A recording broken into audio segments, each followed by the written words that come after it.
All right, we're getting here just at 11 o'clock now. I don't know if we want to give people another minute or two to join, or I think we can get started. All right, awesome. Well, good morning, everyone. My name is Lahana Straley, and I am an account manager here in the Customer Success Department at Clay HR. I have the incredible opportunity to collaborate with clients from all corners of the globe, spanning from Singapore to South Africa, Ghana to Europe, Mexico, the United States, and South America. So my role revolves around assisting customers in implementing and enhancing their HR processes. Today we have a little agenda that I would like to go over first before we go ahead and introduce the hosts. So today's agenda, we have the best practices to manage compensation process, tips on how to reward employees, and how to ensure a streamlined increment process and make a smarter compensation decisions, and analyze the mechanisms of automating the entire compensation cycle. So there's a handful of things here on this list today that our panelists are going to go over. We will have a section at the end of this presentation to kind of go over any questions, but also feel free to ask them during this process too. You can write them in those chats and we'll be able to kind of read them and see them during this presentation. If we want to go to the next slide, I'm going to then I have the pleasure to introduce our host, or be the host and introduce our panelists that we have for today. So we are joined by two people, Stephanie Ruiz and Amrinder Arora, who will help us navigate the world of compensation management. So first up, we have Stephanie. So Ms. Stephanie Ruiz has over 30 years of human resource management experience in various sectors. She's noted for innovative, resourceful support and executive managers and employees as they work together to strengthen organizations. Ms. Ruiz's experience includes leading the HR team at Congressional Budget Office, which has been consistently ranked as one of the best places to work in the federal government. So that's really awesome, actually, to hear that and see that. The position melded the unique aspects of federal employment with laws, rules, and the best practices that apply for private teachers. Not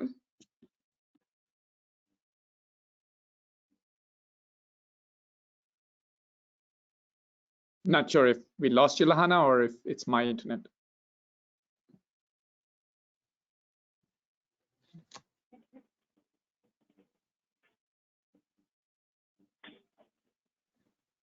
There, I muted and unmuted myself. Can you hear me now? Yes. Yeah. Oh, okay. I'm sorry about that.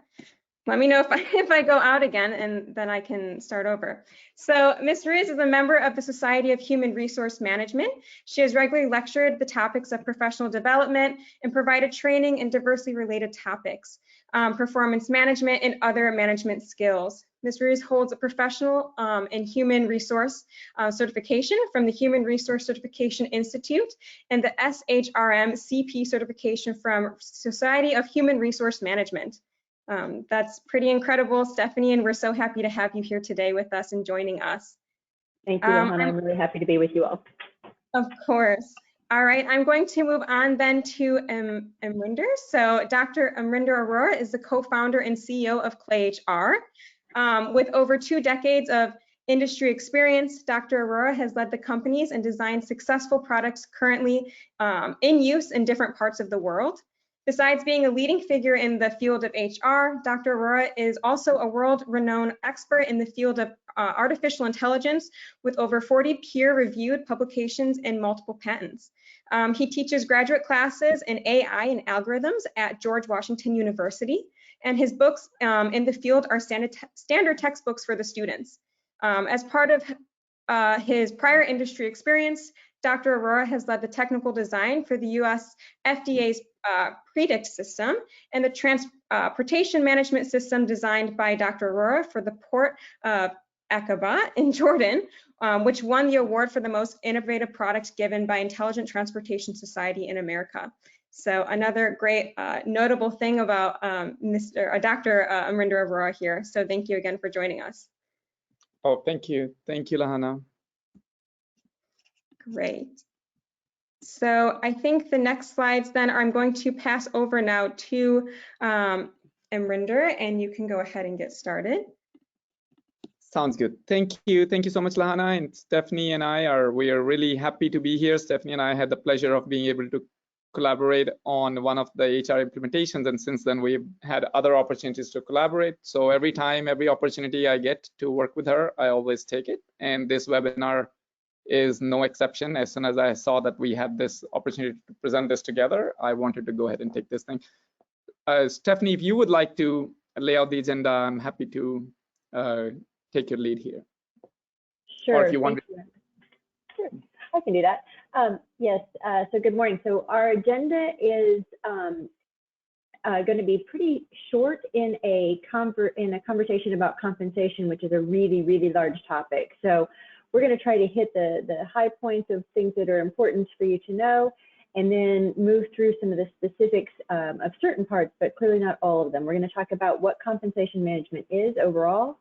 We're going to speak specifically to both non-performance-based pay increases and also performance review-based pay increases.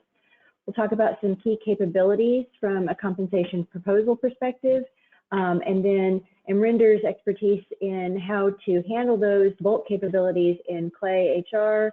We'll talk about budgeting and working with our finance colleagues, and we'll do a couple of case studies, and then we'll take Q&A at the end. Wonderful. So I think we can go ahead and get started. I think there's a poll one. So Dheeraj, I think if you can help us launch that poll.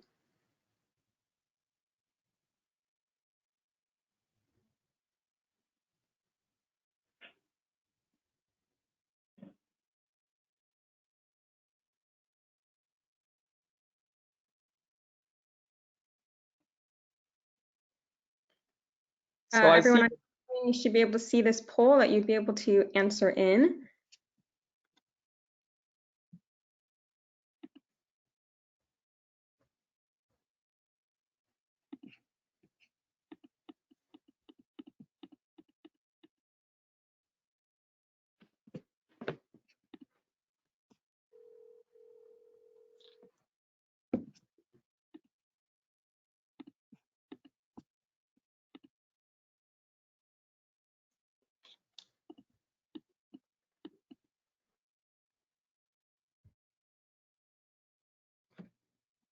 So we'll give a few more seconds of this poll being open.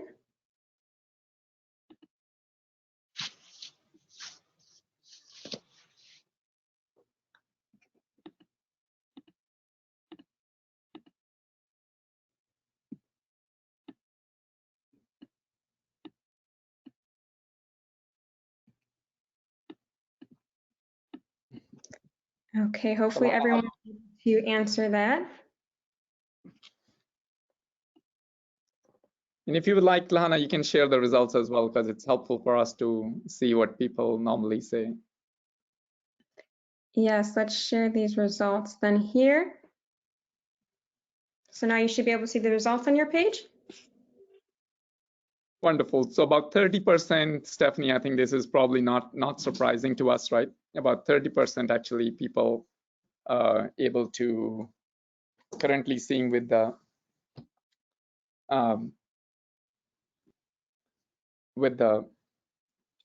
on a manual solution, and a good number using some kind of HR system and some not using any system at all. Stephanie, I don't know if that surprises you. I think that speaks to where we are as an industry now in human resources. I think people are fortunate to be able to move to HR IS solutions, and the software solutions are so much better than they used to be. I think there are a lot of jokes going on about the moving on how the spreadsheets, the spreadsheets will float around with very confidential information. I'm sure you've seen your share of that, but I think that was just the reality though, right? Right. I remember one time my payroll manager, they had worked on her computer and they had connected her to a printer that wasn't our printer in our suite, and she printed a bunch of our compensation spreadsheets, and we didn't know where in the building they were printing. We just knew they were printing somewhere. So the team is running across the floor looking at printers. It was terrible. And then, of course, one of the main concerns that people have with the spreadsheet is that, of course, with a spreadsheet, you don't have the benefit of the governance. So once a spreadsheet is emailed out to somebody, then you have to kind of really depend upon the human controls to make sure that the spreadsheet is not being shared inappropriately or by mistake, inadvertently being sent out to somebody in the wrong distribution because the name sounds similar. You start typing Michael, and then you send it to another Michael, different person. So those kinds of things have been quite there are quite a few stories around that. But Stephanie, I think I like your story about we know it's printing somewhere, we just don't know where it's printing. So it was a bit of a heart attack moment. So do you want to go over the basic definition here, Stephanie, so we can get going? Sure, I will. So compensation management, as you can see here, is the process of designing and implementing strategies to fairly and effectively reward employees for their work. So this involves determining wages and salaries, benefits, other forms of compensation. And the key that I want to point out here is that this includes all forms of compensation. So our employees think about this in terms of the cost for the health benefits premiums, for paid time off, etc. There are also, depending on our organizations, there might be incentive pay like commissions or bonuses. This presentation is not going to cover that, but that also is part of compensation. And each particular individual organization is going to have its own approach to that, and based on their needs in their industry. Yeah. So let's talk about some effective compensation management and what things about why effective compensation management are important. So the things that come to mind quickly are attracting and retaining employees, and retention of key talent, and then market-based competitiveness, motivating our employees, which includes engaging them and ensuring they're satisfied, and then of course the legal and compliances. So if you see here, there's a poll. There was a poll. There's a poll here that shows two reasons, the top reasons why workers left a job in calendar 21. And you'll see that two of the top reasons were that the employee compensation was poor, and one of those was the pay was too low, and the others was that the benefits weren't good, and that was specifically speaking to the cost of health insurance and paid time off. Next, if you click again, please. In 2022, get one more. There you go. In 2022, the second reason by Statistica for people leaving was inadequate compensation. And so you can see that those are two, areas of compensation is really important to attracting and also retaining our employees. Right. And I think this also ties into one of the previous webinars that we just had. I think it was just in May, as well as I believe in February as well, was around the lack of career development and advancement and how the career pathways can play a role here. So I think together, hopefully these two webinars, when considered together, can give the organizations steps on how exactly to tackle at least the first two of the reasons, and then cut down at least the retention concerns that are around those two topics. That's right. There's never a simple reason. It's always a combination, and so making sure you hit those in a dynamic way is important. Yeah. So yeah, let's continue. So here's some common challenges in managing your compensation. One is market analysis and benchmarking, what that is and how you do it. The limited budgets. I mean, we don't have infinite amounts of money for sure. The importance of retaining our top talent. I mean, that's how we advance as organizations, is having key people. Our organizations don't do the work themselves. It's the people who do that. We need the strongest people to do that.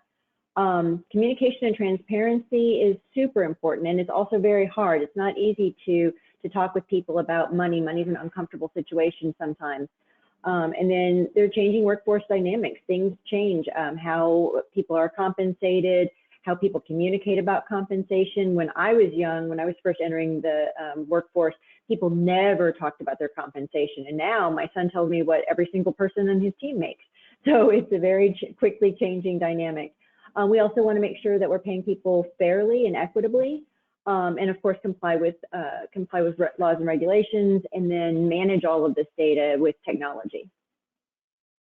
If we hit the two top ones in my mind are the data management and benchmarking, and communication and transparency. Frankly, I think those are the two hardest challenges, and if we do those two things well, I think we're in a much better position to do the other things well. Mm-hmm. So I think there are quite a few different, maybe not all different challenges, but different aspects of underlying challenge. That is, I think they're quite key here. Some of them are probably have always been the case, but some of them are very much the hallmark of today's times, right? For example, with this communication and transparency and how you say the things have changed in the last X years. I think this is quite the change there. But I think I know one aspect here. I know, Stephanie, maybe you alluded to here, but if we just bring in front and center here, the issue of the broadbanding where some profiles, as part of the market analysis and benchmarking, you see that some profiles have a very wide range of the job profile having very wide range of the minimum and the maximum, and the next profile or the reporting profile, the one that this job profile's manager sometimes have a similar broad range. So that means it's very possible that somebody's actually making more than their manager. It's a common scenario now. I don't know if you want to just touch upon it. Sure, yeah. So any good compensation strategy should include overlaps. So you can bring in more experienced people into a job with a higher salary. So, and that also allows for professional growth, right? So the more junior people who are coming in lower, but they have an opportunity to increase in their salary as they gain experience and expertise. This is really important, and it happens not only in broadbanding, but also in traditional, although it's much more obvious in broadbanding. The approach is to make sure that you are rewarding people according to their experience and expertise, and also importantly to their performance, right? So you should not be paying your top performer in a particular job profile the same thing that you're paying your brand new person or someone who's not performing as well. And so that gives you that latitude to be able to do that. And yeah, I took my my first HR management job making less than one of the people on my team, and that was fine. It wasn't a shock to me because I've been in HR for a long time before that, but it was, for anyone else, it was probably a shock. Right. So thank you for presenting your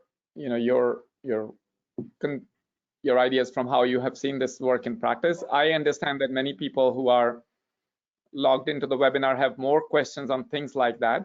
So just a reminder, please feel free to ask your questions now or later in the question panel. And Dheeraj, as you are collecting them, please route them to the panel so we can take them up. We normally see that those questions like that are paramount. I know that we have a limited amount of time, just like budget of the money here in this webinar as well.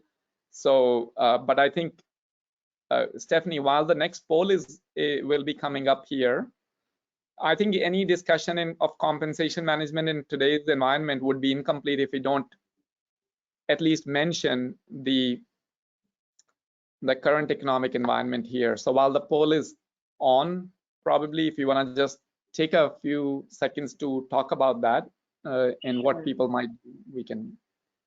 Sure, yeah. So one of the things, I mean, we could do an entire seminar on just market analysis and benchmarking. I think that's one of the, not only one of the most difficult challenges, but also one of the foundational aspects of making a particular compensation strategy that is effective and that works.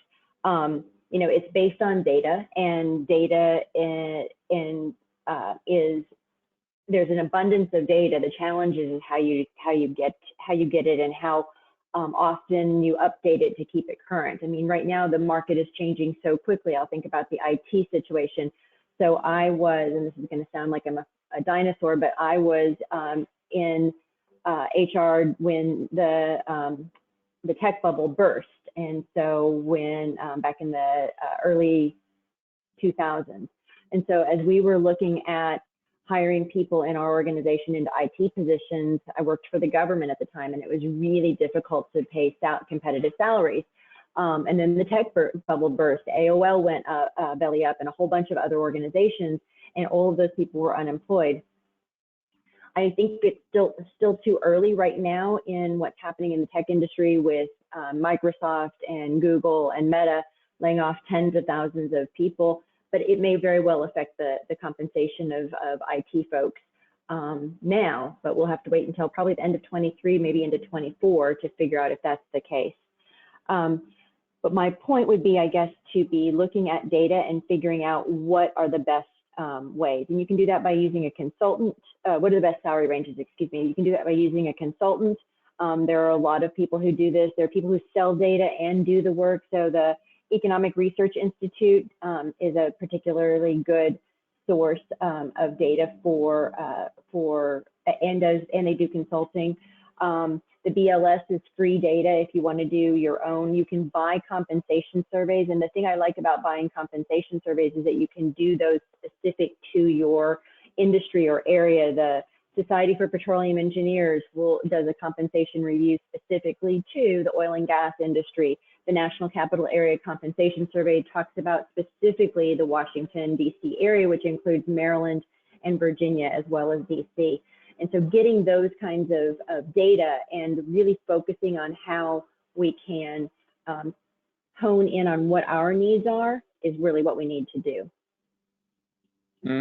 So there's a lot to unpack there, but I think, like Stephanie said, that's probably the subject of a full webinar in future by itself. But I think hopefully that should give you some guidance on the options at least that you have. And I think, Lahana, you're already sharing the results here. Yeah, complex salary structures is really hard, making sure that you have the medians and the maxes and the minimums really focused on what are the best parts of the job. And I would add to handling complex salary structures, ensuring that you are capturing everything that's in a job, because our jobs are changing so quickly. That doesn't surprise me at all. Interesting. So thank you to everyone who participated in the poll and got us those results here. Thank you. So we'll continue our so let's continue our webinar topics here. So the next thing that we would like to do is we would like to go over typically within the compensation management what process to generally follow and how to go about it. So we are now shifting our focus to a little bit to the how of things, the mechanisms and the mechanics of it. So like Stephanie was pointing out, there's the salary structure design, whether you talk about benchmarking, the broad banding, etc., all of those things. Assuming you have done that, then there are a few processes to execute, and you can kind of distinguish them based on non-performance based, so they're not performance related, performance review based, promotion related. Once you create those compensation proposals to go through the approval flows, and then again, once all of that thing is done and you have executed the performance the compensation management process, then how do you go about doing all that communication, notifications, etc. So again, we may not touch upon the very last topic here too much. Within ClayHR, if you're using ClayHR or any other the system, typically the announcements and things like that are generally used around that, in addition to personalized employee communication letters. But we will walk through the rest of the process here towards the middle here in this here. So let's shift our focus to some of the key software capabilities that you are likely going to need and use in the process here. And before we talk about this capability, one of the key concepts that we want to cover is that this is the key concept of a compensation proposal. Essentially, a compensation proposal is exactly that. It's a confidential proposal that has the new compensation, which you are keeping in mind. It may or may not become a reality. It is not executed yet. It may not even have been approved yet. It may not even have been pre-approved yet, whatever, based on your approval flows. But that confidential proposal is a package that you're using as a collection for the purposes of approval, execution, putting together. So for example, and let's suppose you are a regular 1,500 people, 2,000 employee organization, then it is very possible that you have in that organization, you break your compensation management process into, okay, we're going to handle this department first, we're going to handle this country office first, and then we go to this country office. Whatever your process is, then you would be able to create multiple compensation proposals using that, and each of them is a packet which you will then go through the corresponding approval cycle, and then finally make that compensation proposal a reality.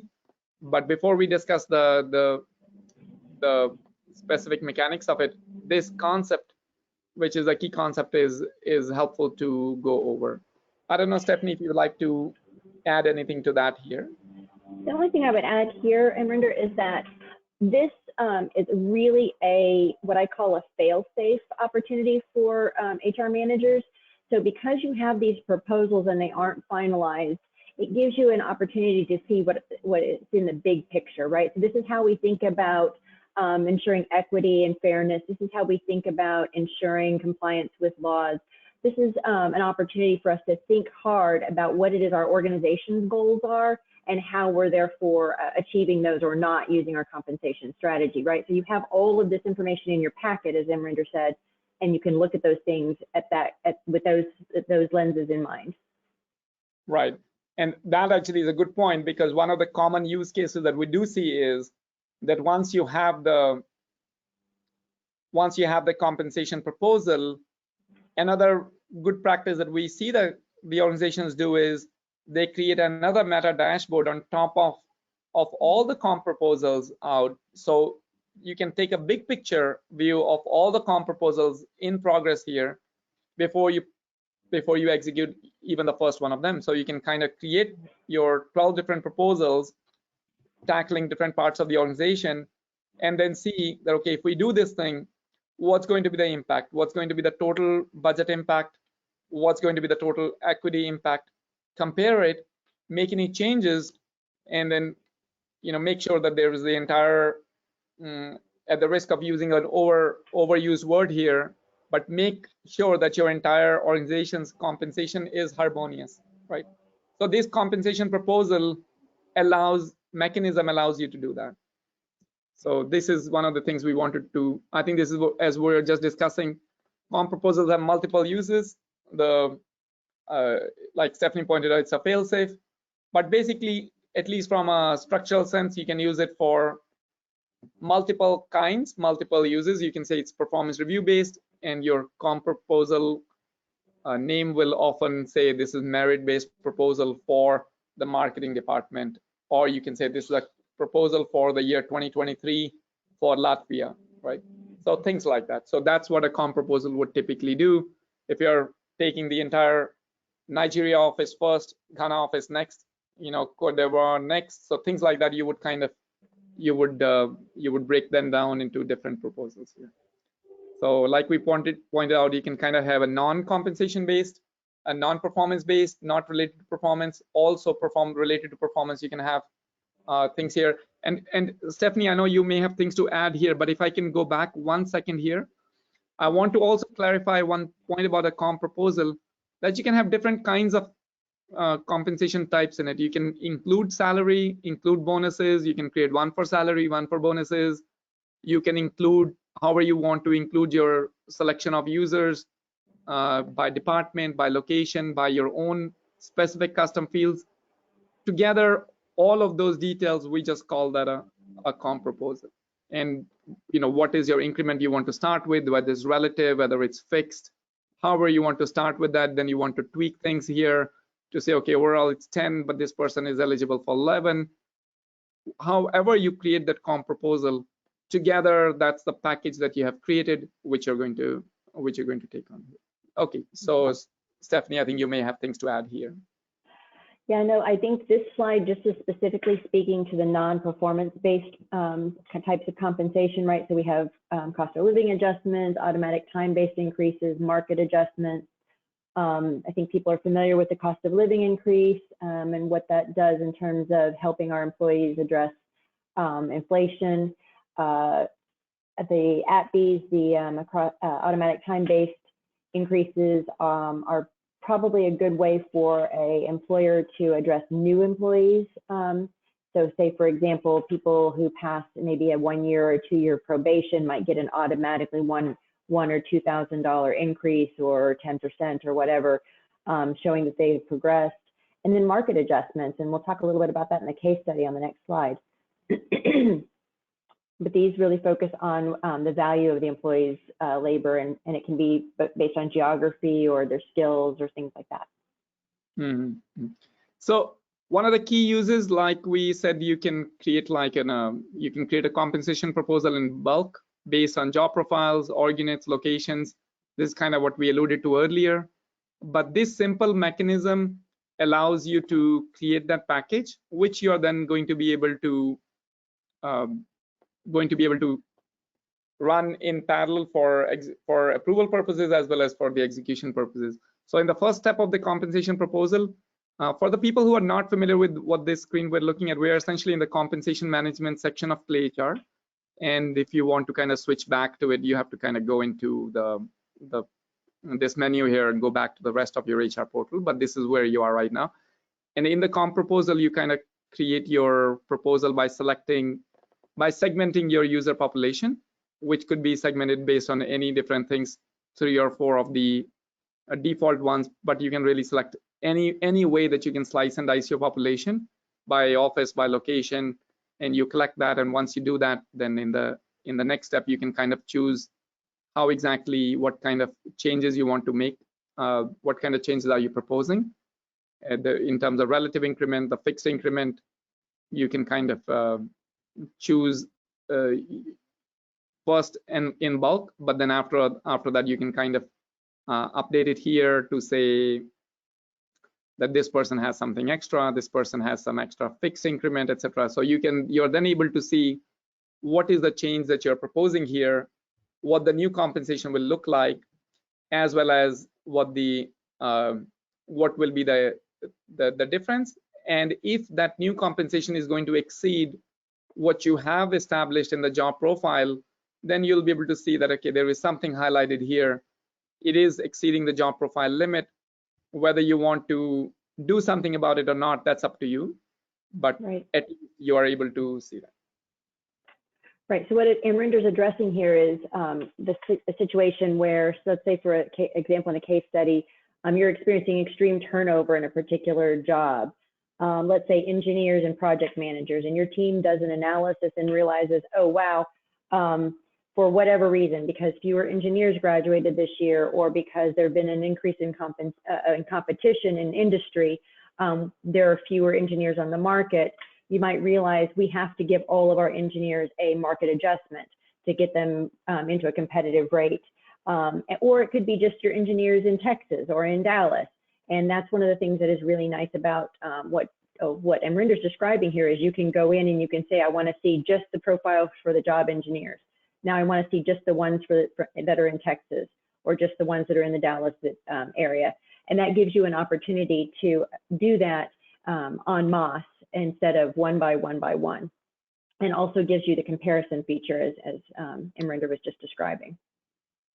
Right. So in the comparison feature specifically, that you're always going to be able to see where does a person rank in the rank, not with each other, but with respect to the job profile.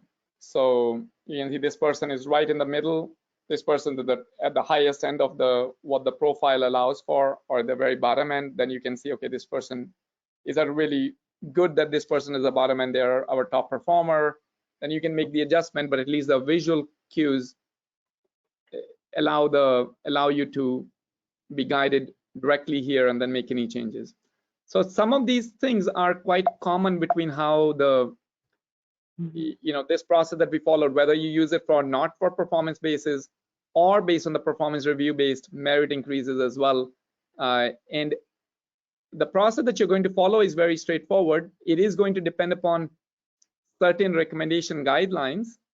And I think, Stephanie, you may want to talk about this, but if I can skip this for a moment, I'll come back to this, is Sure. that the way to execute it from a software perspective, though, is very similar. You simply use the increment by performance review mechanism, which will then give you some guidance here. So that's the mechanism that you use from a software perspective. But now the question can be on how do the recommendation guidelines come to be? And for that, maybe I'll turn over back to Stephanie for you. Right. So when you are putting together your compensation structure, I mean, in an ideal world, all of our employees are already paid equitably, and we've addressed the equity issues and fairness issues.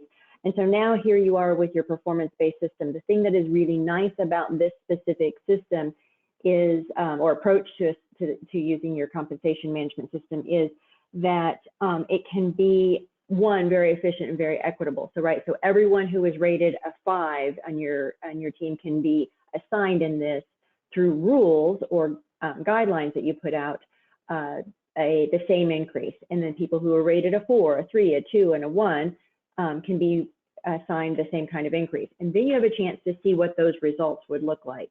And as Amrinder said, you know, if you accidentally are like, wow, how is our best performer across the organization somehow not making the most money, you have a chance to look at that. This also gives you a chance to have your individual managers. I mean, right, so in performance, we're talking about a variety of people evaluating that. So your individual managers are making that recommendation, and then that's going up through an approval process that includes that person's manager and others. And so this is a really good way for you to be able to look at that all together and tweak it, but also make sure that it's equitable, that everybody who got a 5 is getting a 10% increase or around a 10% increase. Or yeah, exactly. Or if you want to make an exception, the software is not going to preclude you from doing that, but at least you can see it here. And I think these recommendation rules are exactly how, in terms of your process, you can kind of have these recommendation rules. You can use the default ones, but then you can, you work with the compensation management, the expert within your team or from outside, to make sure that these rules have gone through some kind of a review every year, so that way we can say, hey, last year's situation was this year the situation is this. That's perfectly fine, but you can change that. Secondly, keep in mind that these rules go from most specific to most general. So if you're going to have a specific match for, let's say you say for Cape Town, you're doing this, for Joburg, you're doing this, for Accra, you're doing this, for Lagos, you're doing this, for Dublin, you're doing this. So that will take precedence over a more generally defined rule. So for that reason, it's important that you go through the comp recommendation rules kind of before you begin your periodic process. We don't call it an annual process because we do see that the organizations are really using it while barely they have completed one, an annual reviews in Italy. They have already started the annual reviews in another place. So that's the reality of things now. So that's why we refer to them as recommendation rules, but do a periodic review of those recommendation rules, recommendation guidelines, and then kind of keep them up to date on how you see. And one other thing to point out here, I think Stephanie, you did mention it, but I just want to make sure that people totally see this from a visual angle as well. That when you see the recommendation guidelines here, the recommendation guidelines are not going to tie you to a specific number 10%. They could say that it's between 6 and 8. Then when you 6 and 8, then once you turn that over, then you will see another toggle here to say, okay, which range do you want to be on? So this is kind of what we refer to here. Do you want to be at the bottom end of that range or the top end of that range? Do you want everybody to be at, like, if it was 6 to 8 or 4 to 6, so you want 6 to be at 6 and 4 to 6 to be at 4, or you want everybody to be at the highest end of that? You can still choose that. Or you want to be somewhere in the middle, that's perfectly fine. And you can still choose to override values for one person entirely. You can still say, okay, yes, that's all fine, but for this person, I'm going to do something different. Perfectly fine. You can still do that. So the system's not going to again stop you from doing things here, but it's going to at least give you a visual way on how to do that. And another thing I think I just want to point out is because sometimes it allows certain organizations to do things very differently. You can kind of also kickstart this process on the performance review page. And this happens in some organizations where the process is manager-led. So that means each manager, as they kind of wrap up a performance review for one individual, right then and there, they kind of click on this add to comp proposal after they've completed the review. And that gives them a ready mechanism from the performance review page to add something to the comp proposal without ever having to gone through the comp proposal. So again, depending upon your workflow, your working style, your organization's working style, these different mechanisms can allow you to create the comp proposal. Again, the concept of the comp proposal remains the same, but how you're going to populate it could vary significantly, like in this case versus in the previous case where you kind of selected the people and then added them, etc. I don't know. There's a there are two different styles. One in performance-based pay is to keep them very closely tied, right? The compensation very closely tied to the performance. And Amrinder, that's exactly what you're talking about here, is like how we can say, oh, this person is not only my outstanding employee, she is my most outstanding employee, so she needs to be at the top of the range, versus another person. And then there are other people who think that those two roles should be divorced. And so it really depends on your theory and your approach and your compensation strategy for your organization. Yeah, exactly. I think that's the best way to say it, because there is a significant body of work that says, okay, you have to do those things totally differently to make sure that both the processes are followed objectively, independently. So yes, if you follow that school of thought, perfectly fine. And also if you do follow that these two things are somewhat closely related, you want to align them, again, the system will allow you to do that.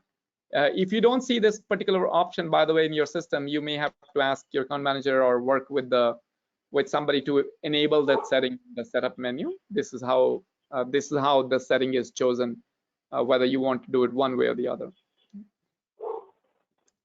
I think that brings us to our third poll here on, we know there are a lot of these capabilities to really use here, but which of the capabilities you find are important here. So I think, Dheeraj, if you can help launch that poll here. Amrinder, I'll take this time to just talk about how we talk about compensation management, and sometimes people get really wrapped around the axle about how to do the thing.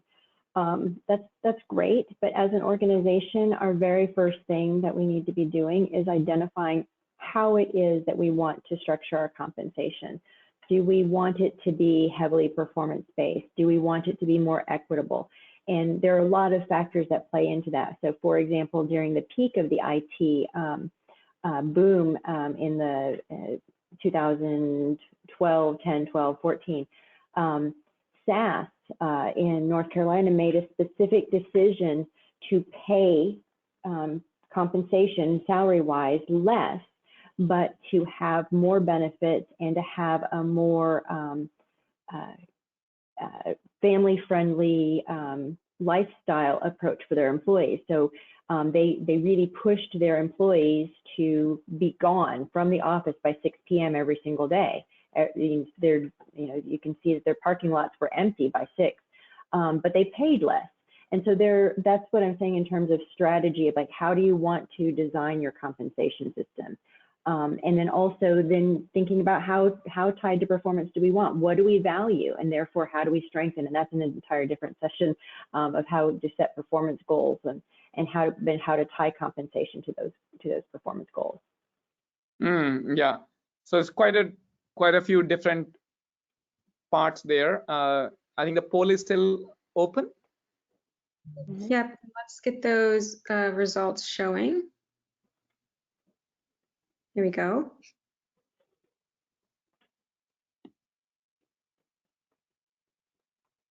So the real-time analytics, yeah. Interesting. The self-service part here. which primarily in this case is for the managers with the HR system. Of course, that's going to be a part of this thing, the approval flow. It's interesting that the approval flow is in this case ranking as around 9%, but about a year or two ago, the approval flow, people were more concerned about it, that the approval flow wouldn't have the right capability, but now we see that people are maybe more comfortable with, and I don't think we even touched upon this too much in the webinar or in the software capabilities, but these are pretty common, I would say now, required constructs here. So when you have a compensation proposal, you can choose which flow it's going to have. In the flow you can have, okay, first the finance group has to do something, the HR group has to approve it, the manager has to approve it, the organizations, the head of department or something like that has to approve it. So those are, I think, there. So now for that reason, I see that there's only 10%. So that's interesting to see. I think it's also a reflection of our time of the times that we're in with the real-time reporting and analytics. I mean, I think people are understanding the ability for analytics to do much more for us and help us to avoid some of the pitfalls that we found ourselves in the past, especially in terms of fairness and equity. And so that's really good. Doesn't surprise me. Right. Okay, so that brings us to some of the other considerations. I think, Stephanie, there are some, myriad other things here. I don't know how you want to talk about them. I think you can talk about them. Right. So there are more other considerations than we could put together in an entire presentation on its own. But one of the things I think that's really important, and we've touched on it in a couple of ways here, is working with your budget and finance colleagues very closely, right? So money isn't infinite, and we really need to follow budgets. And so, for example, earlier Amrinder was saying that we might have a range of 8 to 10%. But this year, because of the budget, we're not giving anyone 10% if we can help it. I mean, we only give our very top performers simply because of budget. And so I think that that's really important to focus on. This also, if you have a situation and structure where you hold your managers accountable to budgets, this kind of enforces that, right? If they have a $100,000 budget and they spend their $100,000 budget in their proposal and they still haven't done what they want to do, they have to reconfigure what it is their proposal is going to be. And so that gives you a lot of opportunity to make them accountable. The other thing is, in the next slide, is we talk a lot about job profile limits. So, right, so this gets back to, have we set salary ranges appropriately? It's really important that we do that and that we review them at least every 3 to 5 years, but really the norm now is coming 18 to 24 months because the economy and the market factors are changing so quickly. So it's important that we do that, and capability to manage that much more effectively and efficiently. I think partially, Stephanie, it could also be because new job profiles are kind of making their appearance, and within the job profiles, certain things are shifting. We hear about this, the new paradigm of prompt engineering, for example, very, very commonly. But again, this is just at the tip of my tongue, simply because it's one of the new job profiles that's emerging. But the new job profiles that are emerging, they, of course, force this exercise as well to happen on a much more frequent basis than it was like 3 to 5 year basis. Absolutely. Yeah, I mean, we see, especially in smaller organizations where jobs used to be very stovepipe, they're much more dynamic now. And so Lahana may be taking on things that I used to do, and you may be taking on things that she used to do. And so they are much more dynamic now. You're right. Yeah. And so from a software perspective, software is going to essentially allow you to enforce that limit, but otherwise, how you're going to do that is kind of a little bit up to you. So, okay, I think this is some smaller capability here. I don't know if you want to talk anything about it or rather go into. Yeah, it's just a tactical thing. There are millions and millions of tactical things, but particularly when working with your budget and finance colleagues, if you're giving pay raises to 15,000 people and you're not paying attention to how you're rendering money, you are very likely to blow your budget, and that would make them unhappy. So make sure that you're considering what it is that is important to them, and then also make sure you're communicating that well. And that's one of the things we're not going to be able to get into in this webinar, but is how to communicate your compensation rules. I'm a huge advocate for pure transparency. I think I mentioned earlier that I was brought up in a time where you didn't talk about compensation. And in my career over 30 years in HR, it just became essential to employee satisfaction, to organizational strength, to be able to talk about communication. And so rounding is one of the things you should tell your employees or your finance department, of course, for sure, but also your employees and your managers. This is how we handle these things. And so making sure that that's super transparent, and then how you communicate that. Yeah, there are a couple of questions here, Stephanie, too. I know, but this poll might be come up. Let the poll come up and I'll ask you the question as well.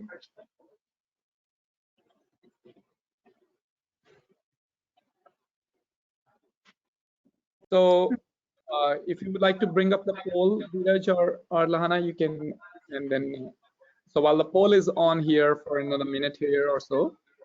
So Stephanie, I want to see if you want to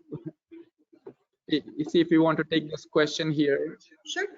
So this is from a mutual bank, Sarah in Cape Town. She's asking about a flexible working.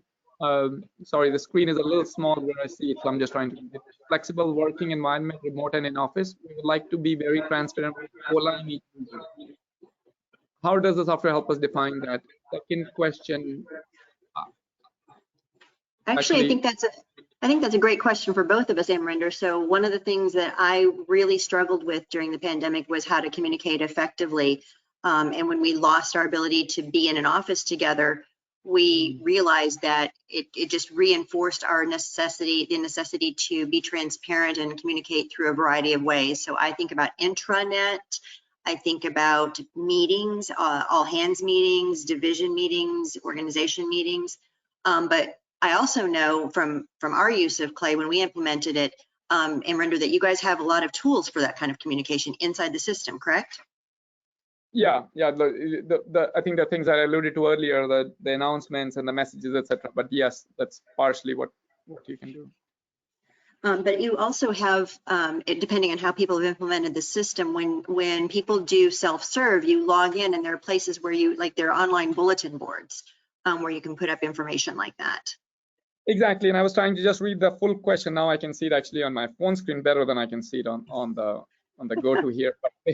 But basically, yeah, there are a lot of tools inside. And secondly, to the other part of that question there, Sarah, one of the things that you can do is, because you can choose the specific location, so you can choose when you create your comp proposals. And let's suppose that in your cost of living adjustment, you see that for Cape Town, the COLA has been at 6%, but for another location, the COLA is at 4.5%. You can do exactly that. So you can define your location, that your workforce is tied to location. When you create a comp proposal, you choose the employees in a certain location, get that comp proposal with a pure 6%, then create another one with 4.5%. Similarly, if you have a third one. So yes, you can do exactly that. What Stephanie was pointing out is on how once you do that, on how you can communicate around it. So to communicate around it, also you can do multiple things. Like when you log in, you might see that there's a widget that you can create for different locations. So if I log in from Cape Town, I see that particular widget, and if I log in from Kenya, then I see different widget, and then you can have a particular message that tailors to exactly what the COLA is for that region and how it does that. So hopefully, and then of course the announcements that follow similar paradigm. But hopefully from within those different tools, you can use something okay. Then there's a second part to that question there. I think Stephanie, this is really goes to one of the scenarios that you mentioned, that there's a new hire. So I think this question is saying specifically about that they are facing an issue where certain new hires have higher salaries than the existing salaries, like even the top band. So what is the best industry practice to handle this so we can get a fair compensation structure for all of our employees. Right, and this is particularly exacerbated in our current environment where people do talk about compensation. I mean, when I was at the Congressional Budget Office, there were literally job boards among brand new economists who were sharing their salary offers from each organization on these posts. So the best way to approach that I have found, and this is the one that we employed, is to do a periodic review. The reality is that, especially in a small organization, that's hard to do every year, but every year you are deciding what your new salaries are going to be for your new hires. So when you do that, you can see that the market has moved. We're having to pay more to the new hires, and that's going to set these other people behind. We talked earlier about the ATB, the specific time-based increase. That was one of the things that we used to implement. That was that for people who were new, who were coming at their salaries, the people who when they attained 2 years, they would get a jump of $2,000, $5,000, something like that, dollars to adjust for the market. So they may be behind the market for a year, but they wouldn't be behind the market for very much longer. And then you can also do just a market-based adjustment. This is hugely important that you coordinate with your finance group because they really need to be able to budget this in each year. If you're not talking about this and they're surprised, then that's a huge problem.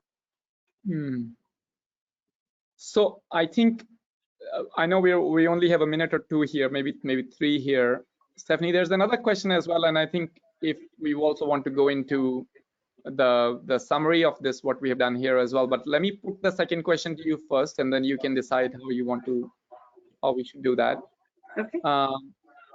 The question here is it's a little bit more general, saying that what are some of the things that somebody might not think about upfront? So thank you, Dorothy, for this question. But the question says that what are some of the things I might not think right now, but they would actually make a huge difference down the line? Is it like, so in other words, what are some of the not so obvious key features? I think, Stephanie, you asked some of them, but the question specifically says, is it bulk options, approval flows, all of them? What are those? And another question as well just came in as well. Oh, this is interesting. What's the max increment to min increment ratio that you recommend? The question is again a little bit general. What is the max min? Some kind of I think equity related question here. So those are some of the questions we have, Stephanie. We can try to take them while we wrap up here as well. Okay, so I was about to start this slide by saying we've covered a lot here, but not nearly everything. And those two questions really point that out. So we've covered what is compensation management, talked about salary structure and design a little bit, again, saying that could be its own topic, all of its own. And then we've also talked about salary actions and how to process them, both non-performance-based and performance-based, and then the capabilities within the CLAY HR system, and then other considerations. So getting to your question, I'm going to take the first one first. What are the things that you cannot, that you can miss when you're going in? I think the hardest thing to predict is what is going to change. And so one of the things that I would advocate for is that you prepare your management, your leadership, your workforce, and yourself really for the fact that things are going to change. It is very easy to, especially in really difficult and busy HR offices, to say, well, this is how we do it, and that's how it's going to be. If you don't address the changes, if you aren't dynamic in your processes and in your approaches, and communicate that up front, that, hey, this is how it is today, but we may change this in the future because we want to do what's best for everyone, then I think you'll find yourself in a bit of a pit. And it's hard to get out of that once you've kind of drawn the line in the sand. It's hard to go back and you seem, I mean, personally, it's hard to say, oh gosh, I'm changing my mind and I don't want to do that. In terms of the min and max, I can tell you that there are many economists who would be able to tell you that what they think is right. I think I would go to some white papers on ERI, Economic Research Institute. I would go to some white papers and look at what they are recommending today. And again, getting back to the previous question, recognize that might change in the future as the economy changes. Certainly during the pandemic, we saw our pay raises to the extent that they could be increased.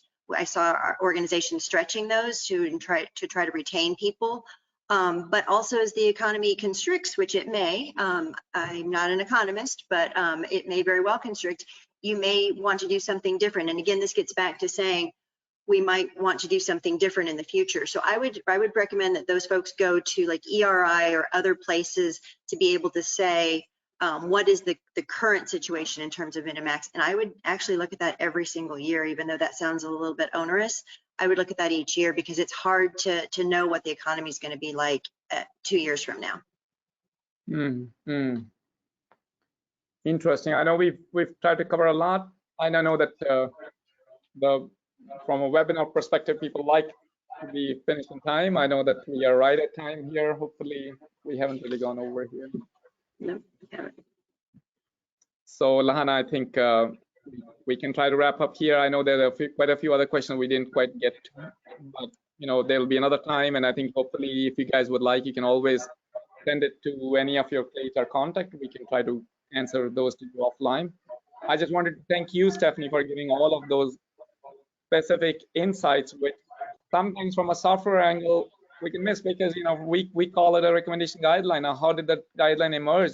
We don't know, right? So why somebody chose a 4 to 8 range and 6 to 10 range, and why the job profile limits are set what they are.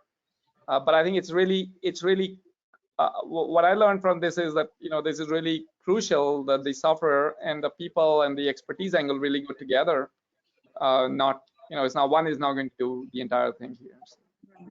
As an AI expert, you might agree with me that AI isn't the future. The collaboration of AI tools with human decision making is what we need to have, and I think that that's important. Human decision making and communication. Yeah. Awesome. So Lahana, back to you. Yeah. Awesome. Well, thank you everyone for joining this webinar on compensation management. We hope that these insights shared today help you enhance your compensation practices for success. Thank you for your participation. It's appreciated greatly. And as Amrinder said, if you have any other questions, feel free to contact any of your HR contacts that you may have. Thank you, everyone. Thank you, everyone. Have a great afternoon, great evening ahead. Bye now. Thank Bye. you.